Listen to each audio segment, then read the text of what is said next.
Hello my dear students and friends, कैसे हैं आप लोग। नेचर, जिसको हम लोग ऊपर वाले के नाम से जानते हैं, ने हम लोगों को अलग अलग समय पे अलग अलग टास्क दिए। नेचर ने हम लोगों को हल्का और भारी दिया, कुछ चीजें हल्की कुछ चीजें भारी। उन्होंने हमें एक साइकिल दी, दिन और रात की, वेदर्स जो कि ऑलमोस्ट कांस्टेंट है। दिन और रात लगभग कांस्टेंट है। Duration of day, duration of night is almost equal. Weather, एक समय के बाद ठंड आती है, फिर गर्मी आती है, फिर बारिश आती है, फिर ठंड, फिर गर्मी, फिर बारिश, ये साइकिल चलती रहती है। तो यहाँ पे इस वेदर के चक्र को समझने के लिए या दिन रात को समझने के लिए हम लोगों ने टाइम लिया। टाइम की एक यूनिट मान ली सेकेंड, हल्के भारी के लिए एक यूनिट मान ली केजी, डिस्टेंस के लिए एक यूनिट मान ली हम लोगों ने मीटर।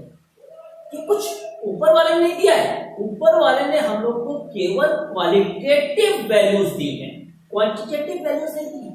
हम लोगों ने उसे क्वांटिटेटिव फॉर्म में कन्वर्ट किया है बाय टेकिंग द यूनिट्स, और उस यूनिट के लिए हमें मेजरमेंट की जरूरत पड़ रही है। और अगर मेजरमेंट है तो थोड़ी बहुत एरर होगी। मतलब कहीं पे भी मेजरमेंट है तो वहां एरर की चांसेस है। हम लोग कहते हैं ऊपर वाला। ऊपर वाला मींस व्हाट? जब हम लोग अर्थ के एटमॉस्फेयर से ऊपर चले जाते हैं तो ऊपर नीचे दाएं बाएं सब खत्म हो जाता है और केवल एक ही चीज रह जाती है, वो है gravitational field and hence gravitational force. तो जहां पे बॉडी का ज्यादा ग्रेविटेशनल फोर्स होगा वहां पे दूसरी बॉडी खींचेगी। तो अर्थ के एटमॉस्फेयर से ऊपर जाने या अर्थ के इन्फ्लुएंशियल पोर्शन से ऊपर जाने पर हमें ईस्ट वेस्ट नॉर्थ साउथ नहीं मिल रहा है, केवल और केवल नेचर मिल रहा है, और नेचर का ही एक फोर्स है ग्रेविटेशनल फोर्स।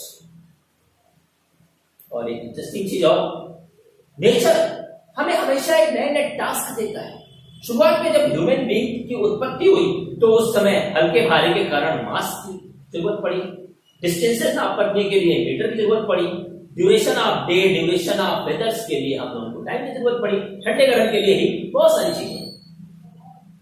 शुरुआत में जब साइंस इतनी डेवलप नहीं थी तो शुरुआत हुई बीमारियों से।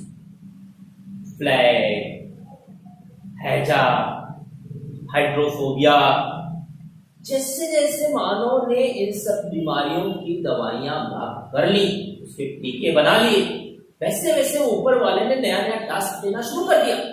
उसके बाद आई कैंसर। कैंसर भी, बोन कैंसर अलग है, ब्लड कैंसर अलग है, हर तरीके की कैंसर आने शुरू हुई। धीरे धीरे उसके भी मेडिसिन आने लगी, उसकी भी क्योर होने लगी। उसके बाद आया एंसेफेलाइटिस, अलग अलग जगह पे अलग अलग चीजें आनी शुरू हो गई। और लेटेस्ट अभी जो आया है वो है कोरोना। तो ऊपर वाला हमेशा हमें टास्क देता है और उस टास्क को हम लोगों को ओवरकम करना है, उस टास्क को पार पाना है। ऊपर वाला जो भी हमें टास्क दे रहा है वह साइंटिस्टों के द्वारा ही हल किया जा सकता है। अब आप लोगों में से कुछ लोग लीडर बनने की सोचते होंगे, कुछ नेता बनने की सोचते होंगे, कुछ लोग साइंटिस्ट बनने की सोचते होंगे, कुछ मेडिकल साइंस में जाएंगे, कुछ बायोकेमिस्ट्री साइंस में जाएंगे। सब लोग अपने अपने तरीके से इस अर्थ पे अपना योगदान देंगे, पर हर जगह पे हमें एक एरर की पॉसिबिलिटी रहती है, गलतियों के चांसेस रहती है। अब वो गलतियां हैं क्या? गलतियां हैं, it is deviation of measured value from the actual value. अब एक्चुअल वैल्यू क्या है? एक्चुअल वैल्यू को हम लोगों ने मान लिया है कि ये एक्चुअल वैल्यू है। This is the 1 kg, this is the cylindrical body of diameter and height 3.9 centimetre placed at terrace. इसको स्टैंडर्ड मान लिया। अब उसके रिस्पेक्ट में हम लोग जो भी किसी बॉडी का मास मेजर कर रहे हैं, मल्टीपल और फ्रैक्शन ऑफ केजी, उसमें एरर आई या आने की चांसेस, पॉसिबिलिटीज, तो उसको अब हम लोग लिखेंगे। हर एक मेजरिंग इंस्ट्रूमेंट में अलग अलग तरीके के एरर होते हैं। तो रफ वे में एरर्स को मेजर करने के लिए हम लोगों के पास एब्सोल्यूट एरर है, रिलेटिव एरर या फ्रैक्शनल एरर है, और उसके बाद परसेंटेज एरर है। पर एरर होती किस कारण से है, इसको हम लोग दो पार्ट में कैटेगराइज कर देते हैं। एक है सिस्टमैटिक एरर, जिसमें कि सिस्टम के कारण हमें एरर मिल रही है, और दूसरा है रैंडम एरर। सिस्टमैटिक एरर को हम कंट्रोल कर सकते हैं, पर रैंडम एरर को हम कंट्रोल नहीं कर सकते। क्वेश्चन अराइज होता है कि सिस्टमैटिक एरर है क्या है? तो सिस्टमैटिक एरर एक ह्यूमन एरर भी हो सकती है। हम लोग राइट से न देखकर लेफ्ट से देखें। हम लोग किसी की भी रीडिंग करते समय एकदम बीचों बीच से देखना चाहिए, पर हम लोग राइट या लेफ्ट से रीडिंग ले रहे हैं, तो उस केस में एरर आएगी। वेदर के चेंज के कारण इंस्ट्रूमेंट की थोड़ा सा चेंज आएगा, तो वो वेदर के कारण एरर है, वो सिस्टमैटिक एरर में आता है। इंस्ट्रूमेंट ही अगर परमानेंट फॉल्टी है, तो उसके कारण भी हमें इंस्ट्रूमेंटल एरर मिलेगी। इम्परफेक्शन ऑफ मेजरिंग टेक्निक, ये भी सिस्टमैटिक एरर का एक फॉर्म है। अगर हम लोग एक टेम्परेचर थर्मामीटर को प्रॉपर स्क्रीन के साथ टच नहीं करते हैं, तो वहां पे एरर आएगी। इस एरर को हम लोग दिया है टेक्नोलॉजिकल एरर। हम लोग थर्मामीटर को अपने बॉडी के साथ प्रॉपर वे में टच करेंगे तो टेम्परेचर मिलेगा।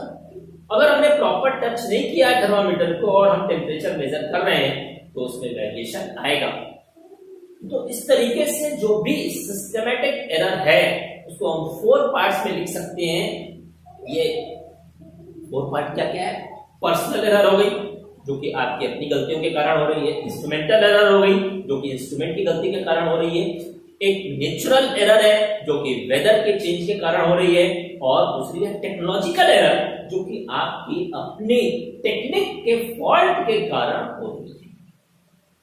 ये सारे के सारे एरर्स सिस्टमैटिक एरर में आ रहे हैं, जिसे हम कंट्रोल कर सकते हैं। और रैंडम एरर क्या है, जिन्हें हम कंट्रोल नहीं कर सकते हैं। Random error is a chance error, जो कि कंट्रोल नहीं की जा सकती है। ये पॉजिटिव या नेगेटिव हो सकती है। इसके मेन कारण में हम एक एग्जांपल लेने जा रहे हैं। एग्जांपल क्या है कि जब हम लोग किसी भी सिंपल पेंडुलम का टाइम पीरियड निकालते हैं, तो ये मान के चलते हैं कि सिंपल हार्मोनिक मोशन कर रहा है। पर अगर वह सिंपल हार्मोनिक मोशन नहीं कर रहा है और उस समय हम उसका टाइम पीरियड निकालते हैं, तो वो टाइम पीरियड फॉल्टी आएगा, गलत आएगा, उसकी एक्चुअल वैल्यू के साथ वेरिएशन आएगी।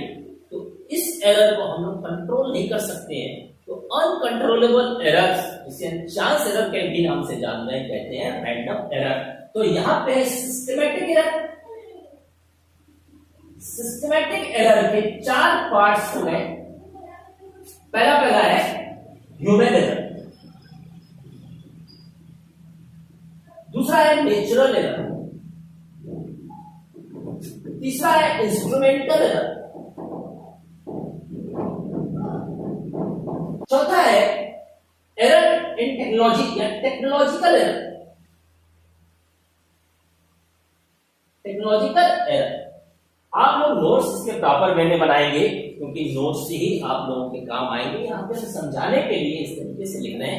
आप लोग लिखेंगे सिस्टमैटिक एरर, ह्यूमन एरर, 2-3 लाइनें लिखेंगे। नेचुरल एरर क्या है, इस तरीके से सबका लिखेंगे। और उसके बाद रैंडम एरर। रैंडम एरर को ही हम लोग कहते हैं चांस एरर या चांसेस एरर। चांसेस एरर एक एक चीज लिखने में आपको बहुत टाइम लगेगा, पर इस बात का ध्यान देना है कि हर एक मेजरमेंट में एरर की पॉसिबिलिटी है, और वह possibility is always equal to the least count of that instrument. अब यहाँ पे वर्ड आ रहा है लीस्ट काउंट। लीस्ट मतलब छोटे से छोटा, काउंट मतलब measurable value. It is smallest accurately measurable value by an instrument. किसी भी इंस्ट्रूमेंट से जो एग्जैक्टली कंफर्म वैल्यू हम लोग मेजर कर सकते हैं, वह कहलाती है लीस्ट काउंट। जैसे हम लोग अगर एक स्केल ले लेते हैं, जो 15 सेंटीमीटर वाली स्केल है, उसमें सबसे छोटी वैल्यू जो मेजरेबल है वो है क्या? 1/10 part of 1 centimetre. That is equal to what 0.1 centimetre. हमारी जो क्लॉक है, जो घड़ियां हम लोग यूज करते हैं, जो एनालॉग घड़ियां हैं, डिजिटल तो डायरेक्ट डिजिट के रूप में बता रही है, जो एनालॉग घड़ियां हैं उसमें जो भी एरर है वो 1 सेकेंड की है।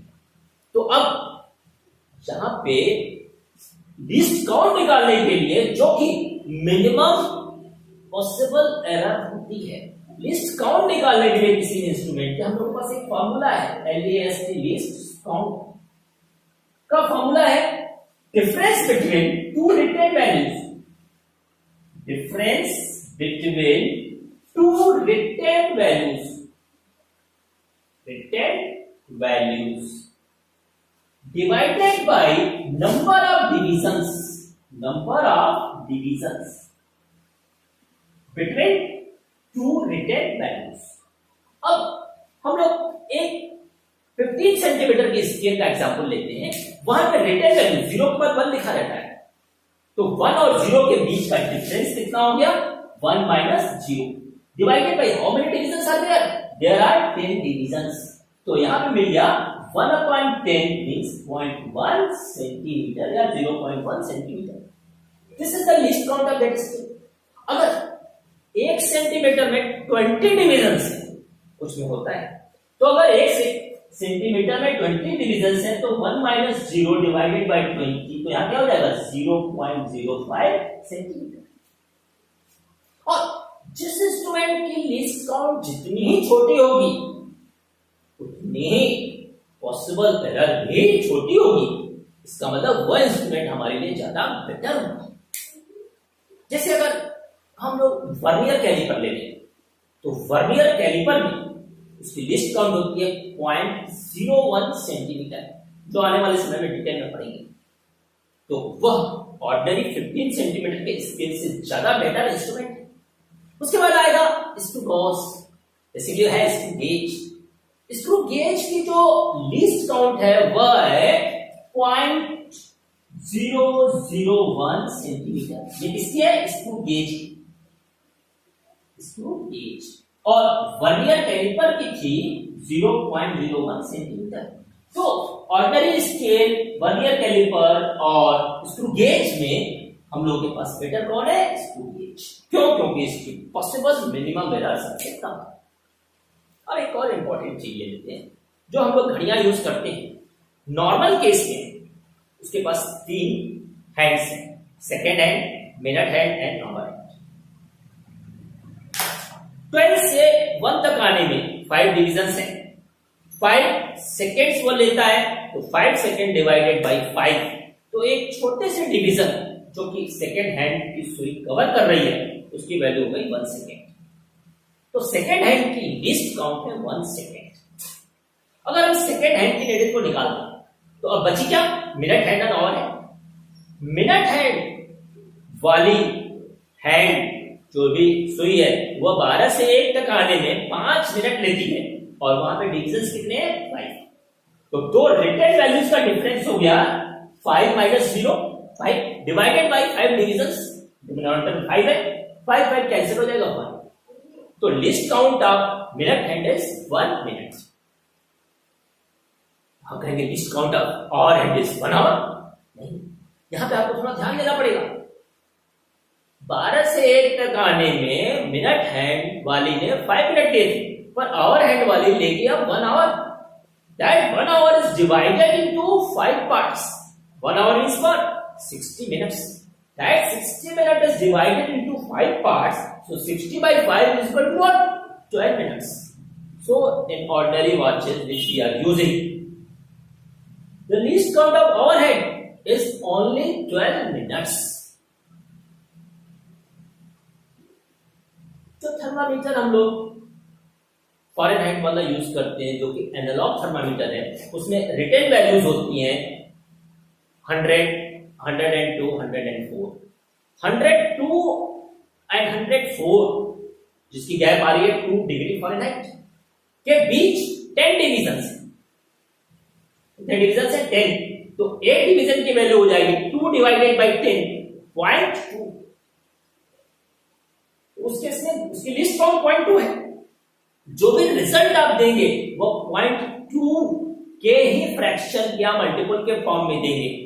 अगर आप उससे कहते हैं कि मेरा फीवर 100.7 है, मतलब वो गलत आप इंफॉर्मेशन दे रहे हैं। क्यों? क्योंकि आपकी लीस्ट काउंट ही 0.2 है, मल्टीपल ऑफ 0.2 में आना चाहिए, पर आपने यहाँ पे बताया क्या?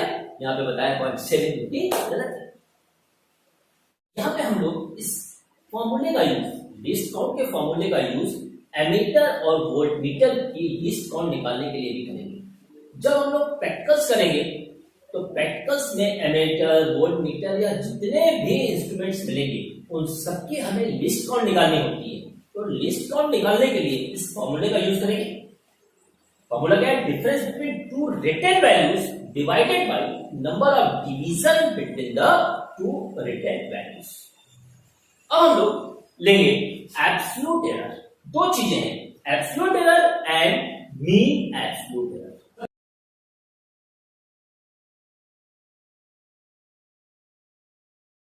तो एब्सोल्यूट एरर निकालने के लिए हम लोग पहले देखेंगे कितने ऑब्जर्वेशंस हुए। अगर हमारे पास n नंबर ऑफ ऑब्जर्वेशंस हैं तो उसका हम लोग मीन निकाल लेंगे। उसके बाद हर एक ऑब्जर्व वैल्यू को उस मीन में से माइनस करेंगे, तो हर एक का हमें डिविएशन मिलेगा, हर एक मेजर्ड वैल्यू का डिविएशन मिलेगा from the mean value. So basically absolute error is the difference between measured value and mean measured value. जैसे यहां पे अगर हम लोगों के पास n नंबर ऑफ ऑब्जर्वेशंस हैं, x1, x2, x3 like this, तो यहां पे x बार मीन हो जाएगा, जिसको हम लोग अरिथमेटिक मीन के नाम से भी जानेंगे, x1 plus x2 plus x3 like this. अगर xn तक है तो इसमें हम n से डिवाइड करेंगे, तो यहां पे हम लोग को मिल गया मीन। उसके बाद एब्सोल्यूट एरर हो जाएगा। यहाँ पे एब्सोल्यूट एरर की इंडिविजुअल वैल्यू हम लोगों को मिल जाएगी, जिसको हम लोग रिप्रेजेंट करेंगे डेल्टा x। तो डेल्टा x की वैल्यू मिल जाएगी x मीन माइनस x1, इसका मिला पहले। फिर delta x is equal to x mean minus x2। इस तरह से करते करते हम लोग सबका एब्सोल्यूट एरर मिल जाएगी, मतलब जितनी भी वैल्यूज हैं उसकी एब्सोल्यूट वैल्यूज हम लोग मिल जाएंगी। क्योंकि एब्सोल्यूट वैल्यूज हैं इसलिए इसको हम लोग बार के अंदर रखेंगे। यह अगर नेगेटिव आती भी है तो उसे पॉजिटिव ही कंसीडर करेंगे, तभी तो एब्सोल्यूट मिल रहा है। यहाँ पे एक बात का ध्यान देना है कि हम लोग जो भी ऑब्जर्वेशंस का सम कर रहे हैं उसमें केवल और केवल पॉजिटिव वैल्यूज लेके उसको नंबर ऑफ ऑब्जर्वेशन से डिवाइड कर दे रहे हैं। यहाँ पे x1, x2, x3 था अप टू n ऑब्जर्वेशन। अब यहाँ पे हर एक मेजरमेंट की हमें एब्सोल्यूट एरर मिल रही है, तो delta x1, delta x2, delta x3 like this से हम लोग लिखते चले जाएंगे। तो हम लोग चाहे तो निकाल सकते हैं mean absolute error, mean absolute error. अब मीन एब्सोल्यूट एरर क्या है? It is mean of all absolute errors which we have measured। तो यहाँ पे मीन एब्सोल्यूट एरर की वैल्यू, जिसको हम लोग डेल्टा x के साथ लिखेंगे, ये मिल जाएगी delta x1 mean plus delta x2 mean plus delta x3 mean like this way up to what n। Deviation आया है, उस डिविएशन का हम लोग मीन ले लेंगे, तो उसको हम लोग कहेंगे मीन एब्सोल्यूट एरर। तो यहाँ पे जितने भी ऑब्जर्वेशंस लिए गए उसका हम लोगों ने मीन ले लिया। 5 ऑब्जर्वेशन को 5 से डिवाइड करेंगे। उसके बाद हर एक ऑब्जर्वेशन की उस मीन के साथ डिविएशन देख रहे हैं, जो डिविएशन या थोड़ा सा चेंज आ रहा है उसको हम लोग कहेंगे एब्सोल्यूट एरर। और उन सारे के सारे ऑब्जर्वेशंस की एब्सोल्यूट एरर का मीन ले रहे हैं, तो वो आएगा मीन एब्सोल्यूट एरर। तो इसके छोटे छोटे क्वेश्चंस आप लोग को करने होंगे। यहाँ पे अब हम लोग देखेंगे फ्रैक्शनल एरर, जिसको हम लोग रिलेटिव एरर भी कहते हैं, FRACTIONAL, फ्रैक्शनल एरर, या इसका नाम है रिलेटिव एरर। इसके किसके बीच रिलेशन है? Relative error. It is ratio of, it is relative error is the ratio of mean absolute error, mean absolute error divided by mean value. Mean value क्या है कि हम लोग के पास x बार। तो जो मीन एब्सोल्यूट एरर आई है सारे के सारे ऑब्जर्वेशंस की, उसको अगर डिवाइड कर दें मीन वैल्यू से, मीन मतलब जिसको हम लगभग सही मान सकते हैं से, तो हमको मिल जाएगा रिलेटिव एरर। तो यहाँ पे रिलेटिव एरर निकालने के लिए हम लोग पहले निकालेंगे मीन। मीन निकालने के बाद डिवीजन निकालेंगे हर एक का। उस डिवीजन के बाद हम लोग उसका मीन निकालेंगे, जिसको हम लोग न्यूमरेटर में रखेंगे, और जो मीन आया था उसको डिनोमिनेटर में रखेंगे। अब हम लोग चाहे तो परसेंटेज एरर निकाल सकते हैं। परसेंटेज एरर एक्चुअली जो भी रिलेटिव एरर है उसको जब हम लोग परसेंट के फॉर्म में रिप्रेजेंट करते हैं, एक्सप्रेस करते हैं, तो वो परसेंटेज एरर कहलाती है। तो basically relative error expressed in the form of percent. तो हम लोग लिख सकते हैं कि percentage error is equal to delta x divided by x mean into what 100, और you can say the percentage error the percent form of relative error. यहां पे एक और इंपॉर्टेंट चीज, ये जो डिविएशन आ रहा है हर एक मेजर्ड वैल्यू का, इसका मतलब वह प्लस भी हो सकता है, माइनस भी हो सकता है। तो इसका मतलब ये हुआ कि कोई भी वैल्यू अगर हम x ले रहे हैं तो x का रिप्रेजेंटेशन हो जाएगा x प्लस चेंज डिविएशन, या डिविएशन माइनस में भी हो सकता है। तो x की वैल्यू हो जाएगी x plus minus delta x, plus difference या माइनस डिफरेंस। मतलब जो भी वैल्यू है उसमें कुछ या तो पॉजिटिव फॉर्म में वेरिएशन आएगा या नेगेटिव फॉर्म में वेरिएशन आएगा, वही है एब्सोल्यूट एरर यहाँ पे। तो यहाँ पे किसी भी ऑब्जर्वेशन को हम लोग लिख सकते हैं x is equal to x plus minus delta x। जैसे अगर हमारे पास कोई भी मेजरमेंट है 4.3 सेंटीमीटर, तो यहाँ पे x की वैल्यू है हमारे पास 4, डेल्टा x क्या है? डेल्टा x इसके अंदर की लीस्ट काउंट है, यह डेसिमल के फर्स्ट प्लेस तक की इंफॉर्मेशन दे रहा है। इसका मतलब इसमें लीस्ट काउंट है 0.1 सेंटीमीटर। तो इसको रिप्रेजेंट करने का तरीका हो जाएगा x is equal to 4.3 plus minus 0.1। 0.1 उसकी लिस्ट काउंट को रिप्रेजेंट कर रहा है और उसकी मिनिमम पॉसिबल एब्सोल्यूट एरर को भी रिप्रेजेंट कर रहा है।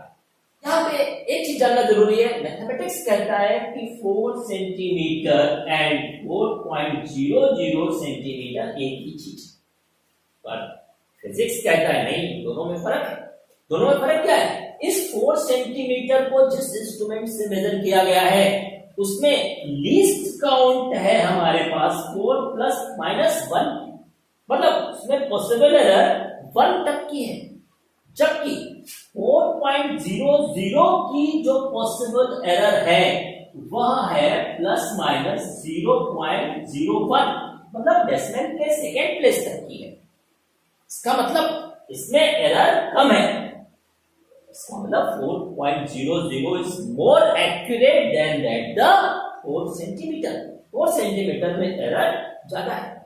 यहाँ पे एक चीज का हमेशा ध्यान देना है कि जो भी वैल्यू हम मेजर कर रहे हैं उसको हम लोग प्रॉपर लिमिट ऑफ एरर के साथ जरूर शो करेंगे, क्योंकि है हमारे पास डेल्टा x के फॉर्म में। जैसे कहीं रेजिस्टेंस दिया हुआ है 3.85 ओम, रेजिस्टेंस दिया हुआ है 3.85 ओम, तो वहां पे जो डेल्टा x या डेल्टा r मिलेगा वह डेसिमल के सेकेंड प्लेस तक का मिलेगा।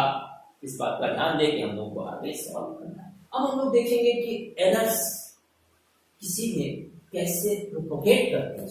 अगर हमारे पास दो फिजिकल क्वांटिटीज हैं जो एडिटिव नेचर की है, जैसे किसी भी रेक्टेंगल का हमें लेंथ एंड ब्रेथ दिया हुआ है, लेंथ और ब्रेथ हमने अलग अलग इंस्ट्रूमेंट से मेजर किया जिसकी लीस्ट काउंट अलग अलग है, और उसके अगर हमें पेरीमीटर निकालना है तो पेरीमीटर में लेंथ और ब्रेथ को हमें ऐड करना पड़ेगा।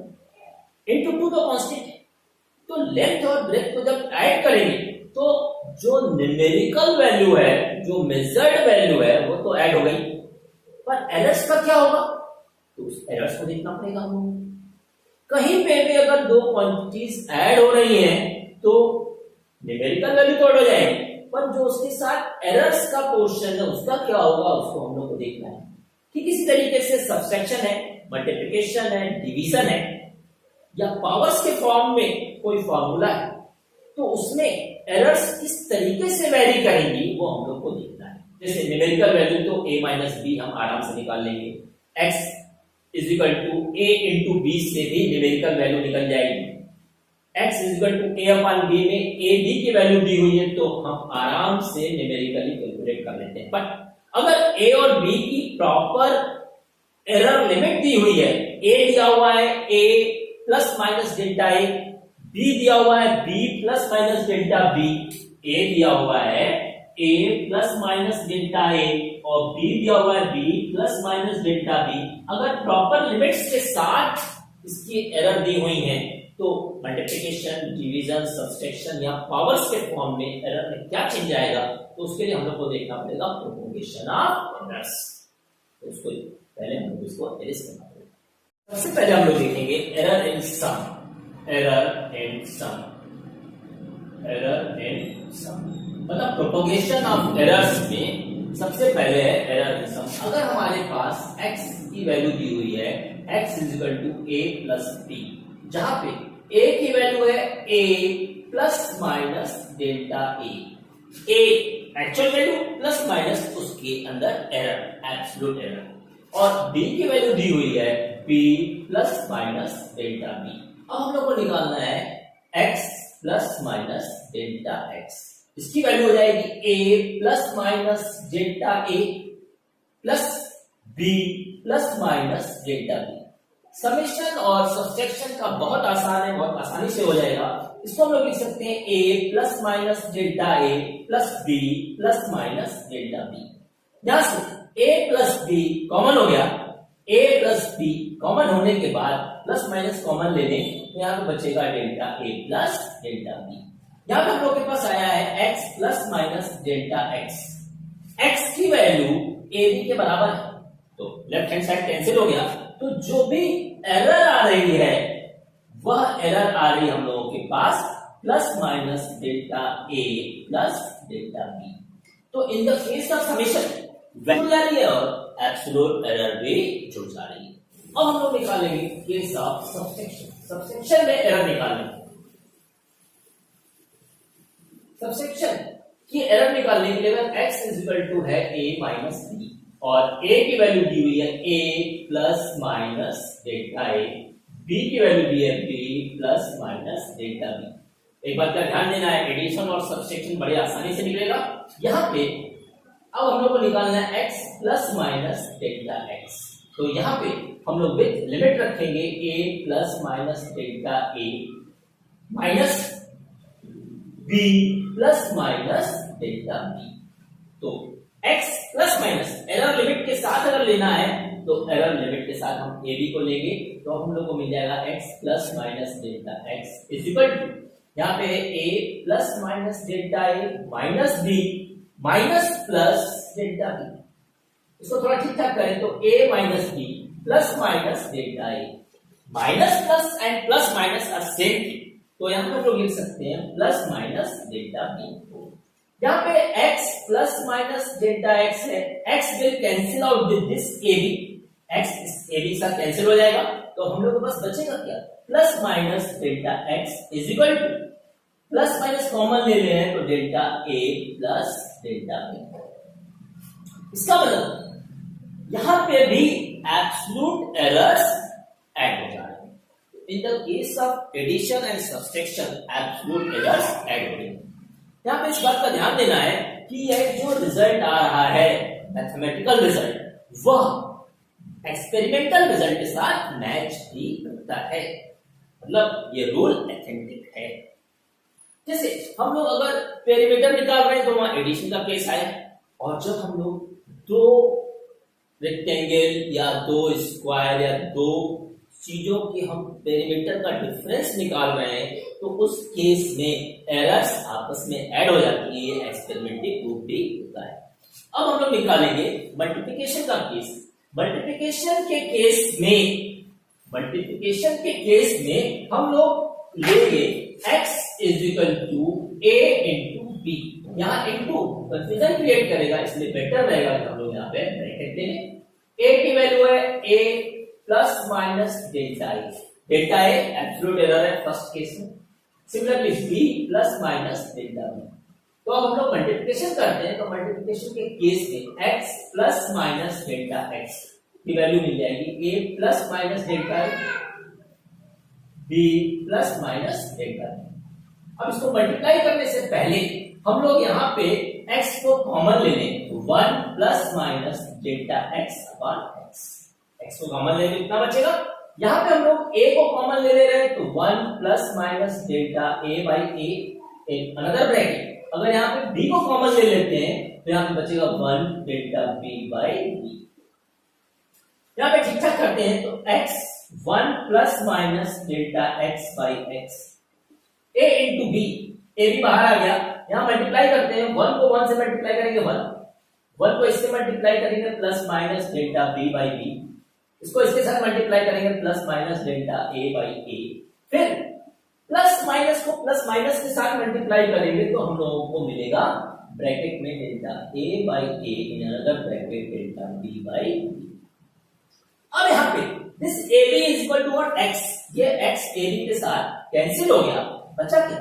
1 plus minus delta x by x is equal to 1 plus minus delta a by a plus delta b by b। यहां से प्लस माइनस कॉमन ले लेंगे। एक बात का ध्यान देना, डेल्टा a बहुत छोटा है, डेसिमल में आएगा और a बड़ा है, तो डेसिमल को बड़े से डिवाइड कर देंगे तो वह और भी छोटा हो जाएगा। डेल्टा a बाई a बहुत छोटा हो जाएगा, डेल्टा b बाई b भी बहुत छोटा है, और जब दो डेसिमल टर्म को हम मल्टीप्लाई करेंगे तो वो फर्दर छोटा हो जाएगा, तो उसको हमें इग्नोर करना पड़ेगा। जैसे 0.2 को 0.3 से मल्टीप्लाई करेंगे तो आ जाएगा 0.06, और छोटा हो गया, इसलिए हम लोग इसको क्या करेंगे? नेग्लेक्ट कर देंगे। तो अगले स्टेप में हम लोगों को लिख के इसको नेग्लेक्ट करना है। तो नेग्लिजिबल करने के लिए delta a by a and delta b by b is very small, बहुत छोटा है। Therefore delta a by a into delta b by b, their multiplication will be neglected। यह neglected हो गया, तो अब 1 से 1 भी कैंसिल हो जाएगा, तो बचेगा क्या? Plus minus delta x by x is equal two plus minus delta a by a plus delta b by b। ये आपका एक फॉर्मूला तैयार हो गया। यहाँ पे मन में क्वेश्चन आएगा कि इसकी जरूरत हमें कहां पड़ेगी? इसकी जरूरत हमें तब पड़ेगी जब हम लोग V is equal to R I लेते हैं। अगर हम रेजिस्टेंस को कैलकुलेट कर लेते हैं with proper absolute error limit, I को भी हम लोग कैलकुलेट कर लेते हैं विथ एब्सोल्यूट प्रॉपर लिमिट, तो R और I जो कि मल्टीप्लिकेटिव फॉर्म में है, उससे हम लोग V को निकाल सकते हैं। कैसे निकालेंगे? यहाँ पे हम लोग के पास है delta x is equal to x here delta a by a plus delta b by b। यहाँ पे प्लस माइनस लिख दें तो बेटर रहेगा। तो डेल्टा x क्या है? Absolute error in v। Delta a क्या है? Absolute error in r। Delta b क्या होगा? Absolute error in i। यहाँ पे एक चीज और बतानी है कि मल्टीप्लिकेशन के केस में हम लोगों के पास relative errors of two quantities add होगी। जब हम लोगों ने यहाँ पे ए बी लिया था तो दो क्वांटिटी थी, अगर ए बी सी डी या कुछ भी है, नंबर ऑफ टर्म ज्यादा है, तो उस केस में हमें यहाँ पे सबकी रिलेटिव एरर ऐड होगी। Means in the case of multiplication relative errors add, whereas in the case of addition and subtraction only absolute error adds। कोई सब्सट्रैक्शन एरर में नहीं है। अब हम लोग डिवीजन और पावर्स के एरर के केस को लेने से पहले कुछ क्वेश्चंस ले लेते हैं जो कि आपके एनसीईआरटी बुक में भी दिए गए हैं। अगर किसी भी सिंपल पेंडुलम के हम लोग ऑक्सीलेशंस को मेजर करते हैं और उसका टाइम पीरियड आता है T1 is equal to 2.63, T2 is equal to 2.56, T3 is equal to 2.42, all in this seconds. T4 is equal to 2.71 and T5 is equal to 2.80. ये 5 ऑब्जर्वेशंस आते हैं जब हम लोग सिंपल पेंडुलम की टाइम पीरियड को निकालते हैं इस मेजरमेंट के लिए।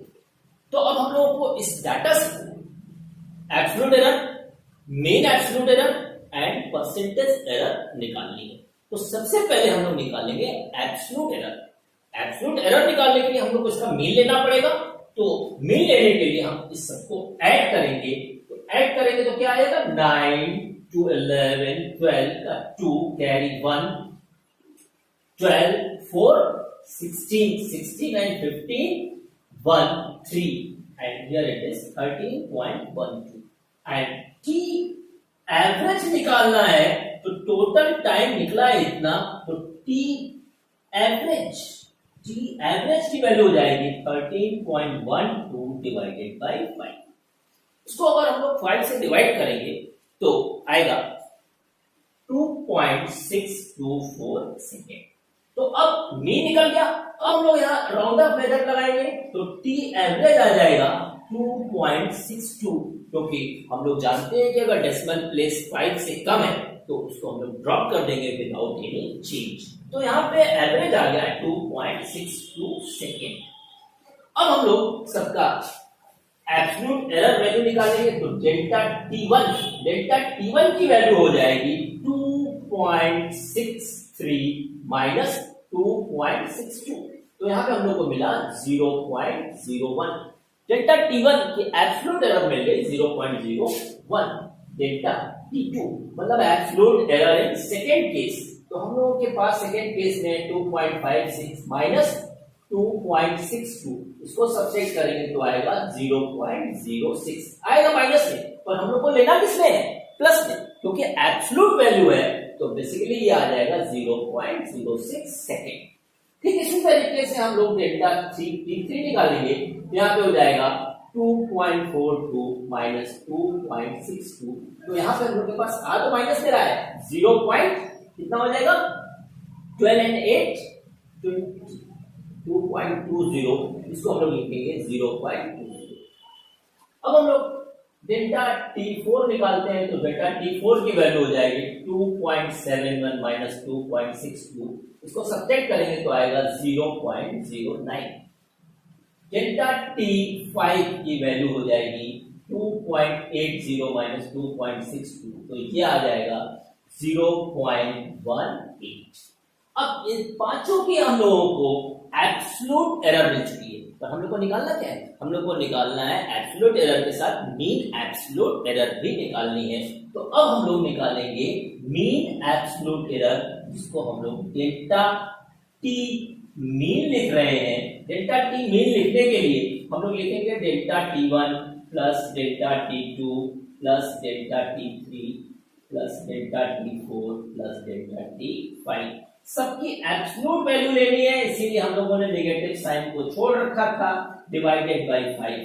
तो अब हम लोग के पास हो जाएगा 0.01 plus 0.06 plus 0.09 plus 0.20 plus 0.18 divided by 5। जब हम लोग इसको 5 से डिवाइड करेंगे, ऐड करेंगे तो 10, 16 एंड 18 34 और यह आ जाएगा 0.54 डिवाइडेड बाय 5।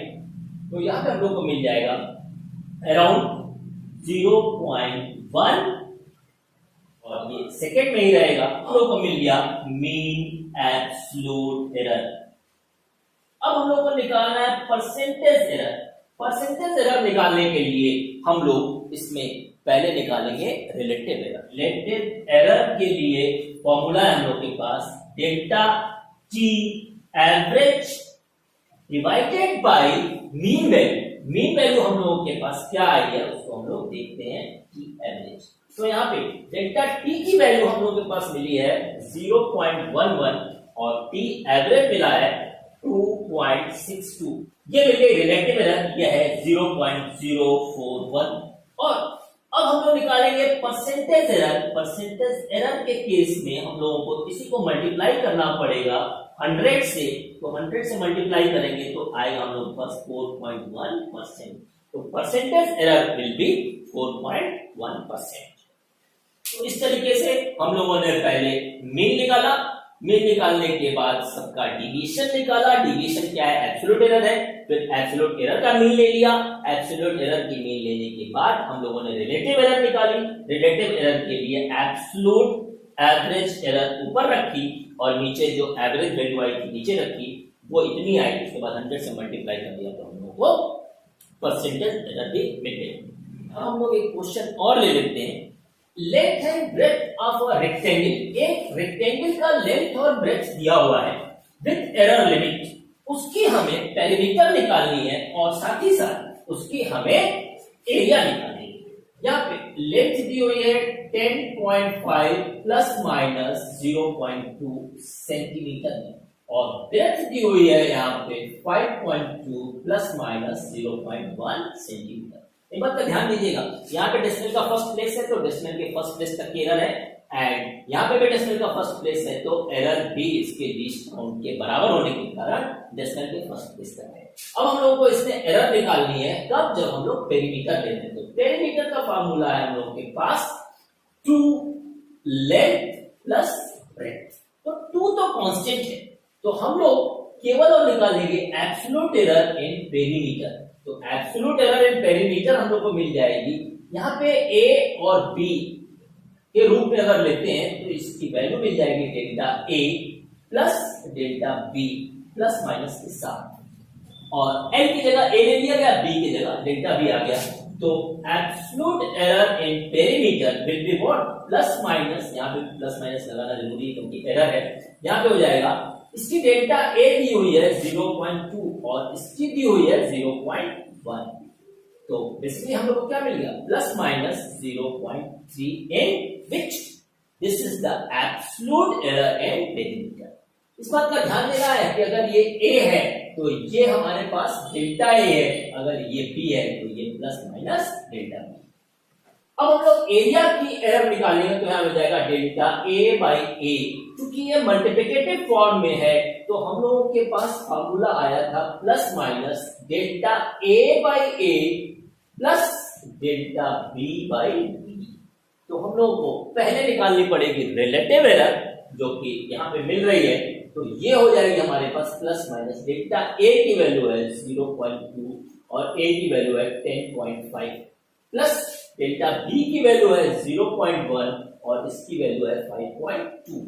यहाँ पे हम लोगों के पास डेल्टा ए बाई ए मिल गया तो डेल्टा ए की वैल्यू हो जाएगी प्लस माइनस के साथ ए 0.2 divided by 10.5 plus 0.1 divided by 5.2 और एरिया की वैल्यू हो जाएगी हम लोगों के पास 10.5 लेंथ और ब्रेथ है इनटू 5.2। तो ये एरिया निकल गया, ये है 0.2 divided by 10.5 plus 0.1 divided by 5.2। अब इसको आप सॉल्व कर लेंगे तो आपको एब्सोल्यूट एरर इन एरिया निकल जाएगी। यहाँ पे सब्सट्रैक्शन के केस का एक क्वेश्चन ले लेते हैं कि टेम्परेचर है दो बॉडीज का 20 प्लस माइनस 0.5। पहली बॉडी का टेम्परेचर है 20 प्लस माइनस 0.5, मतलब उसकी जो एरर पॉसिबल एब्सोल्यूट एरर है वो 0.5 है, और दूसरी बॉडी का टेम्परेचर है 50 प्लस माइनस 0.5। हम लोगों को इन दोनों का टेम्परेचर डिफरेंस निकालना है विद प्रॉपर एरर लिमिट। तो टेम्परेचर डिफरेंस तो हो जाएगा T2 माइनस T1, वो हो जाएगा 50 minus 20 equal to 30 degree centigrade. ये सब का सब डिग्री सेंटीग्रेड में दिया हुआ है। तो T2 माइनस T1 निकल गया। अब हम लोगों को निकालना क्या है? Delta T। तो डेल्टा T की वैल्यू निकालने के लिए हम लोगों ने फॉर्मूला देखा है, सब्सट्रैक्शन के केस में भी एब्सोल्यूट एरर्स ऐड हो जा रही थी, तो यहाँ पे हम लोग को मिल जाएगा 0.5 प्लस 0.5 इज इक्वल टू हो जाएगा 0.0। क्योंकि ये A है, ये प्लस माइनस डेल्टा A है, ये B है, ये प्लस माइनस डेल्टा टी है। तो बेसिकली डेल्टा ए और डेल्टा बी से हम लोगों ने डेल्टा टी निकाला और ए और बी से हम लोगों ने निकाला ये। इस तरीके के काफी क्वेश्चंस हैं जिसे आप लोग खुद भी कर सकते हैं। अब हम लोग अगले वीडियो लेक्चर में division, power, significant figure, round of method और कुछ क्वेश्चंस देखेंगे। Okay, have a nice day today.